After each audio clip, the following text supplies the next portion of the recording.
Come on, Candy bitch. Come on, Candy bitch. Get on up on the floor, cause we're gonna boogie, oogie, oogie, till we just can't boogie no more.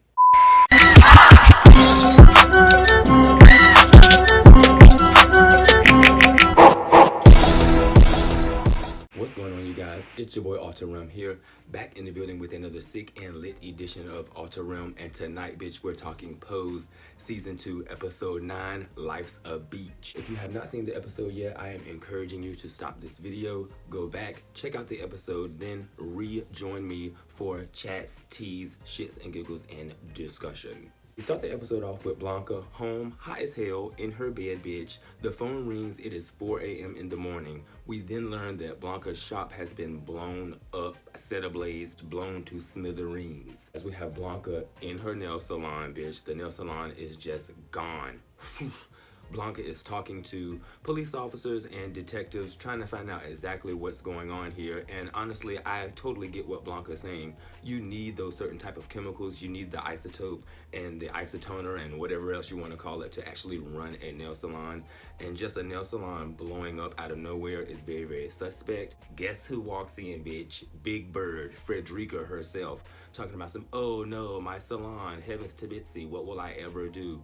Acting as if she doesn't know what really is going on. Frederica is in the nail salon harassing Blanca. Yes, I'm gonna go ahead and call it harassing because she knows what is happening. She's being funny, but she hits on a key note that hanging around Blanca, she's actually learned some stuff from her. It's actually made her tougher as a person. So now she's crossing all of her T's and dotting her I's, so to speak. So it's just like, this Frederica character is really getting on my fucking nerves. And I don't know if Blanca's still trusting her, but I don't really know why Blanca has just not socked her in her face. But there will be revenge.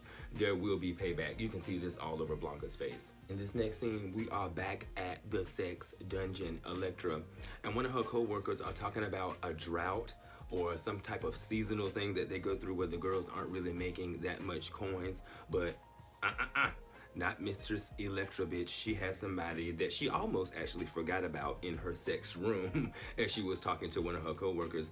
And so we kind of find out that Elektra has met up with, yet again, another guy who I think is maybe going to be a little bit more permanent in season 3 coming up here. Hashtag leather isolation whore. Elektra has met another guy that likes to be isolated, and he likes to be tortured, and he likes to be left alone in leather, mind you, for long extended periods of time, and he gets off on this. And I'm kind of just scratching my head to this too, because Elektra makes some good points through the entire episode about, you know, this guy being rich, him having, you know, money, wealth, him being able to do what he wanted to do, and him choosing to actually be alone versus him actually having to be alone within life. So this was a pretty cool meetup, but Elektra learns that this guy owns a beach house on the beach, and so Elektra is getting ideas in her head, formulating, churning, and turning, bitch. Back at the house, just the ladies, Lulu, Angel, Blanca, and Elektra. Blanca is telling the rest of the girls that she thinks that Frederica actually was the one to burn down her shop. And Elektra just flat out says that hashtag arson, and that is actually what it was.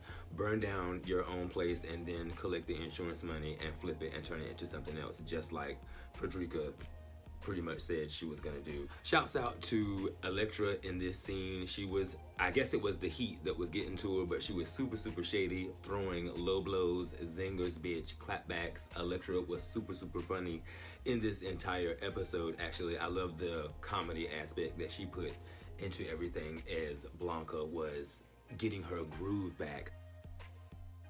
That's what they actually should have called this episode. It should have been Blanca Gets Her Groove Back, because it definitely reminded me of how Stella got her groove back. You know, you had Blanca going through all this hurt of losing her house members, you know, her and Pray Tell, small breakup, you know, Angel lying to her and everything in the last episode. And now it's just like, bitch, we're going to the beach. We're gonna have a girls trip, bitch. We're gonna have a good time, and we're gonna let our hair down. And that's pretty much what the episode gave me. So yeah, how Blanca got her groove back. Well, the girls are all at the house of Evangelista chatting. It's super hot, and the girls are about to have a heat brain stroke. And we have Elektra pretty much having the guy already securing that he had a place on the beach, and you have Lulu within this segment coming up with the idea of actually going to the beach. It's after the death of Candy, you know, especially after the huge blow up at the house, Damon's graduation. Bitch, I'm just still gagging about that episode. But the girls decide to go on a trip to the beach. Also, too, in this scene, I love how Elektra is running her mouth so much, and once again, I guess the heat got to her. She almost slips up and tells the girls about the dead body that she has in her closet, bitch. And she had to actually hurry up and make up a fake story to tell Lulu about some lady selling fish.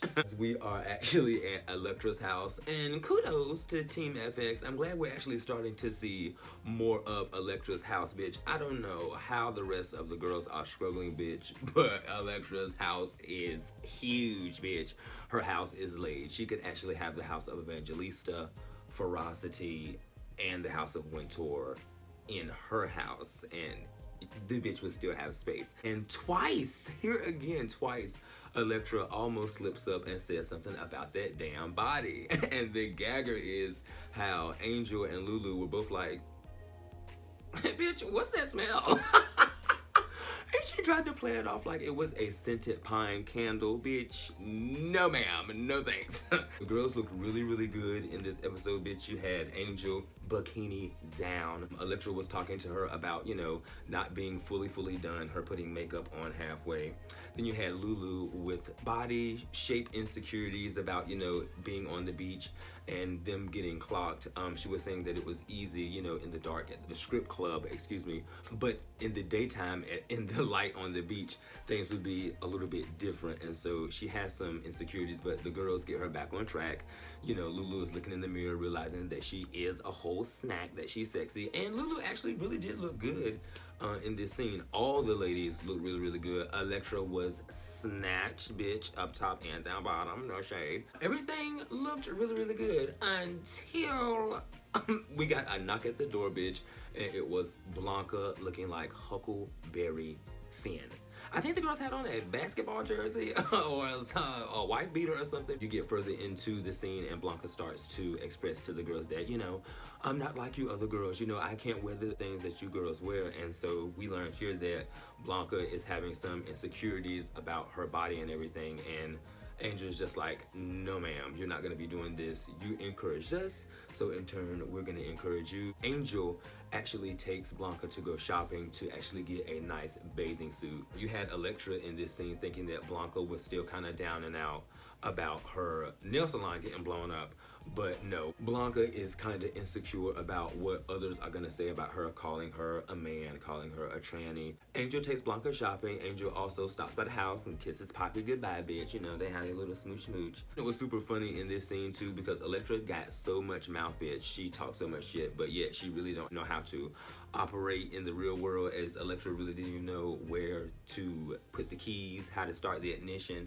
She probably didn't even know how to operate the car. Good thing Blanca was there to actually help her do this. And also too, we learned that Elektra didn't even have a license, bitch. She don't even have a license. She got a fake license while at a bodega while actually getting the rental car. So kudos, Elektra, bitch. You just eat it all the way around. Mother do what a mother gotta do. This is Elektra, hands down. Get on up on the floor, cause we're gonna boogie, oogie, oogie, till we just can't boogie no more. Elektra is holding up traffic, bitch. Girls just can't drive. Elektra can't drive. I'll put the title to the song here in the clip. Oh my god, bitch, Elektra cannot drive. In this next clip, you guys, I really just wanted to jump through my TV because we arrive at Joe's place on the beach house, and for some reason I thought that he just wasn't there. I thought that him and Elektra had maybe made a deal and or an arrangement so that she could just get the keys to the house so that, you know, it would just be the girls. But no, bitch.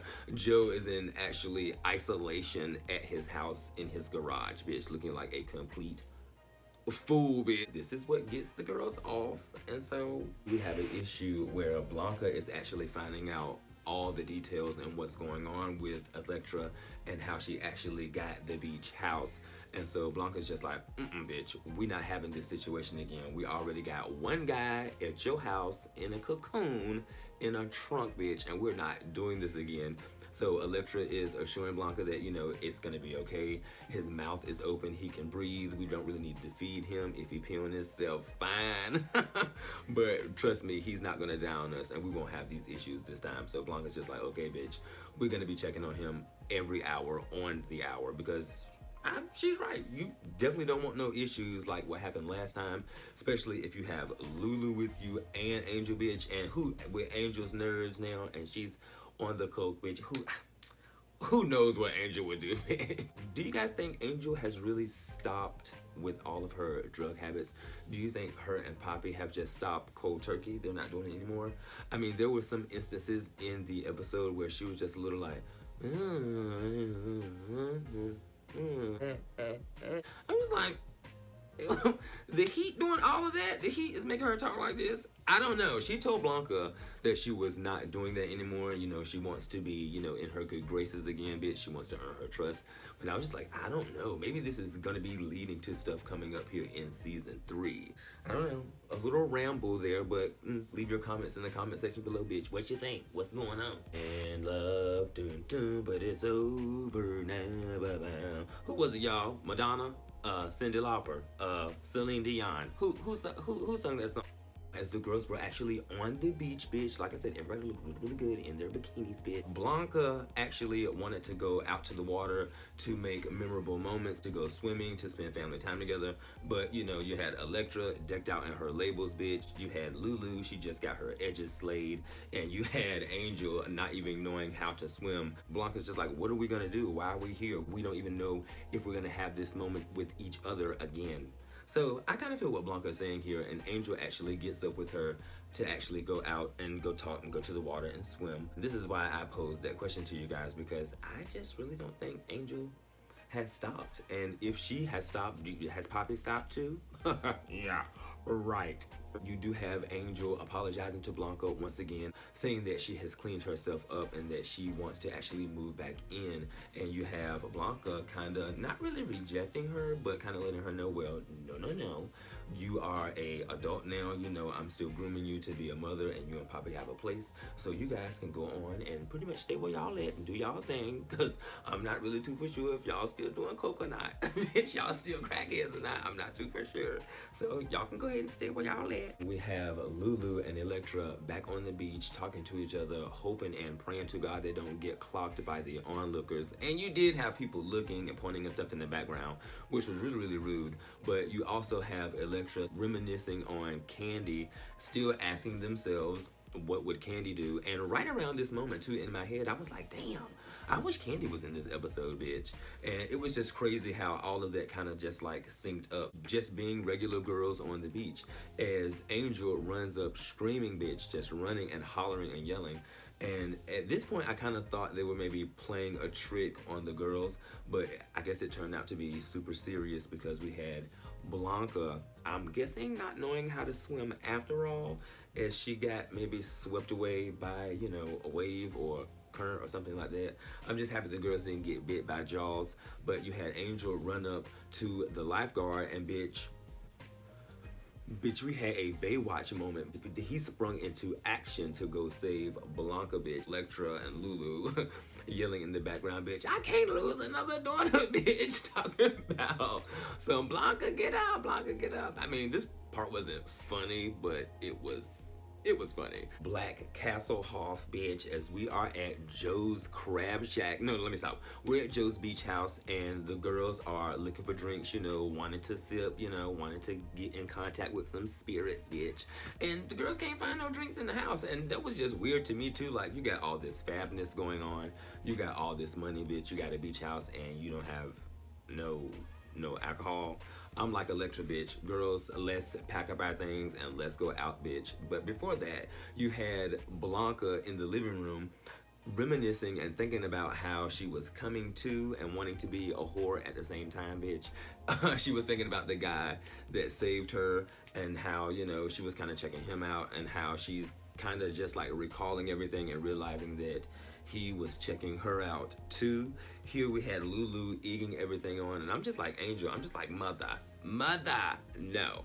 We are not even gonna talk about this right now. We have the girls getting themselves together to get ready to go out, and the girls go to this really bougie, really fancy restaurant. We have Elektra and the group being confronted by a real woman. And so she said it was so many zingers. She just said so much, bitch. I caught the word. She said that they were cackling. And she said that they were, you know, respected customers, and they always come to this restaurant, and they did not want to overhear them talking and blah, stating that she knew what the deal was, pretty much saying that she goes to the city and she knows what it looks like when a man is trying to be a woman. And I was just like, but bitch, they put that in the episode. But I mean, it's real deal shit. It's real life shit. I know a plethora of people who have told me stories about them going somewhere and being totally disrespected in that fashion, in that shape, in that manner. And bitch, Elektra, bitch, it's just gloves off. She's just reading this lady for filth. I can't even begin to repeat to you all that Elektra said, bitch. All I caught was how Lulu and Angel were in the background talking about some get 'em, lubricate. I'm talking about Reed. That lady was asking for it, bitch. You going up to somebody's table, you do not know them from a can of paint, and then you being that disrespectful, bitch. That's your perception as to what they look like to you. But bitch, you don't have the right to just go up and call somebody out of their name like that. Period. So yeah, that lady was really bold. Now, mind you, I said that these type of things were still going on today, but if that were done today, that lady would have probably got her ass whooped all up and down that restaurant. Boom.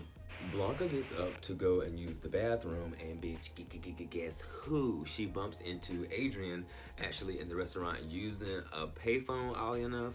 I had to like punch myself in the face on this, because I was like, bitch, he using a payphone, but I forgot what time and what era we were in, bitch. I'm just like, oh yeah, that's right, they are back in late 80s, early 90s. So yes, excuse me, you guys. We had Blanca and Adrian in the hallway. They had a real Romeo and Juliet moment here as the two were flirting back and forth with each other. And we have Adrian pretty much coming out asking Blanca to go on a date with him for a night's walk on the beach. Blanca is really giddy. She's actually gonna go with him to walk with him on the beach. And Elektra here is really on the defense. She's just like, girl, you know what happens when we do these things, or when we go off by ourselves with the guy. And Blanca's just like, bitch, I'm taking this chance. I really want to do this. I feel this in my gut. And the girls leave her with some parting gifts, a switchblade, a taser, and some gold brass knuckles, bitch. We have Adrian and Blanca at night, scene and set, bitch, on the beach. Everything is super romantic. Adrian here connecting with Blanca. I'm guessing, you know, he's really into her, as he's telling her about his past. He's telling her about his dreams. He's telling her about his mother dying. He's telling her about him and his goals of becoming a doctor, and a little bit of a backstory as to why he chose that profession.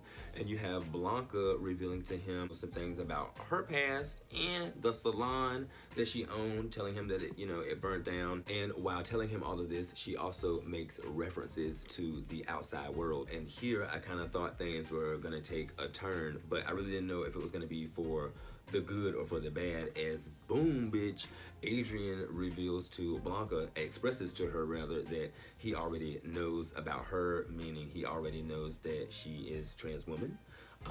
I'm assuming, but they really didn't go into detail on that. You can see that things become more lighthearted here in this scene, as Blanca was worried about telling him about that, but this made things a lot more easier. Blanca's thinking that he's maybe done this before, so she asks him, has he been with girls like her before? And he's like, no, it's not like that, but things are different with her, expressing that she's beautiful, that she's soulful, and so on. So I'm asking myself here, so since this is his first time, is this like totally experimental, and will he go on through with this, or is he just playing right now? In this next scene, we had Blanca walking back to the beach house, you know, thinking about her date with Adrian. You can tell she was reminiscing and thinking about the things that happened while they were on their date. Meanwhile, you had Elektra, Lulu, and Angel back in the house, worried to death about to call the police, thinking that something bad had happened to Blanca while she was out on her date.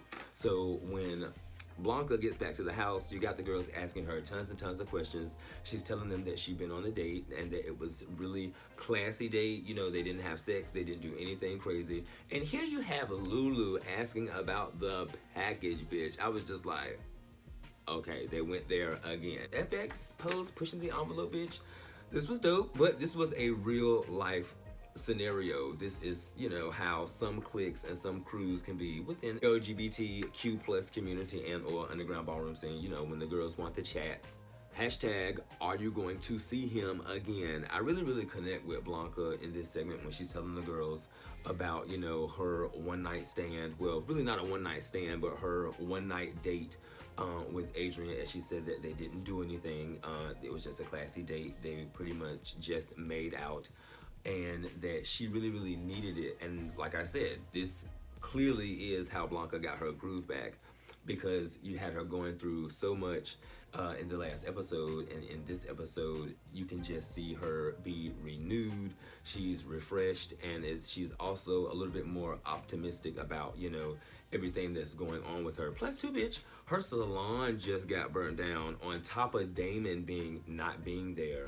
This whole thing with Pray Tell probably doesn't even know what's going on at this point. So she definitely needed this trip, and you know, her bumping into Adrian, how it all happened, was a little bonus, bitch, no shade. Blanca is telling the girls, you know, the details on the date. You know, Angel is expressing, bitch, will y'all see each other again? Are y'all gonna go out again? You'll be traveling here more to actually, you know, see him. And Blanca's just like, no, I gave him my number, and whatever happens will happen. And so they end the note on that.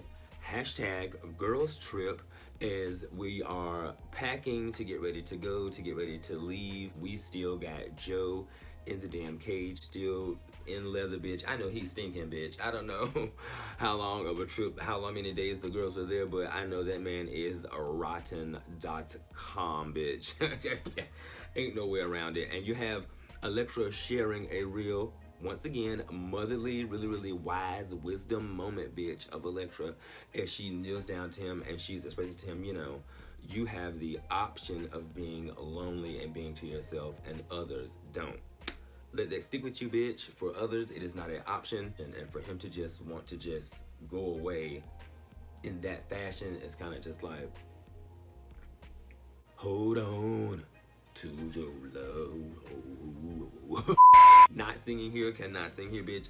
I really love though how they keep playing songs through the different eras. In Vogue, Hold On To Your Love, the girls were in the car on the way back to the house of Evangelista, as we have a bonding moment here where the girls are all singing, the girls are all having fun riding back home, and we have Elektra looking in the rearview mirror, bitch, and guess who was in the car, bitch?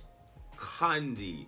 Mother ferocity undead, bitch. She was in the back seat with the girls, bitch, singing along with the girls, and I was just like, you know what? I posed this question a while ago. I was just like, it would make more sense for them to, instead of just kill Kandi off, now that they've already done this and they can't go to rewrite things, they should just have her appear in the episodes and still have those, you know, like quantum, like medium, psychic, when you just have those moments, bitch, where you talk about Kandi, bitch, and she appears. And that is exactly what happened, because Elektra in the episode was expressing to Lulu that, you know, she really missed Kandi, and she never actually got a chance to see her. She never walked up to the casket at the funeral to pay her last respects. And so when Elektra was driving back home with the girls and she was looking in the rearview mirror and she spotted Kandi, to me, that symbolized, you know, Kandi being there with the girls in Vogue, hold on to your love, bitch. It symbolized that Kandi got Elektra's message, and that was them saying goodbye and Elektra paying her final respects. So I loved this segment of this episode, bitch. This was hot. It was great to see Kandi, bitch. And she was She was lip syncing Candy's Street Refrain, bitch. She was performing in the backseat while she was dead, bitch. I absolutely. So you guys, in these next few scenes, we have the ladies finally home, back at the house of Evangelista, done with the trip. We have Angel and Blanca in the kitchen talking about the trip. And so Blanca just comes out asking Angel to spend the night, to stay with her. I could see how Blanca is still a little lonely here after everything that's happened, bitch. She's used to a full house of kids. Now it's just her to herself. So I totally get her asking Angel to stay over. Angel goes over to the phone to call Poppy to let him know that plans have changed, and boom, bitch, there is a message on the phone. You guessed it, bitch. It was Adrian. You had Angel tripping out, just going crazy over how he sound, bitch, and picking with Blanca the whole time. You can see Blanca, like I said, giddy, smiling from ear to ear. It's like a teenage sort of like puppy love, and I really like Blanca in this light. She really channeled this role. She really acted in this episode to me. I like this episode for her. And I also like to see her happy for a change, and to see her, you know, all about herself and, you know, kind of flaunting it. But we have Blanca listening to Adrian's voice message. Then she actually calls him, and so we actually end the episode with Blanca on the phone talking to Adrian, bitch. And honestly, bitch, they probably still talking to each other right now. Hopefully nothing crazy will happen. Hopefully we'll get a good outcome with these two actually progressing and being a couple. I mean, I don't see anything wrong with that. He maybe could become Father Evangelista, bitch. Y'all would gag if he would get out there, bitch, walking old way, bitch. Y'all wouldn't know what to do, bitch. Thank you guys so much for tuning in to my review, recap, question, shits, and giggles to Pose Season 2, Episode 9, Life's a Beach. Before you go, don't forget to give this video a like. Don't forget to subscribe to the channel. Once you subscribe to the channel, definitely hit that bell iconic. The bell icon will notify you on when I upload more videos to the channel such as this. Thank you guys for tuning in. Until next time, peace.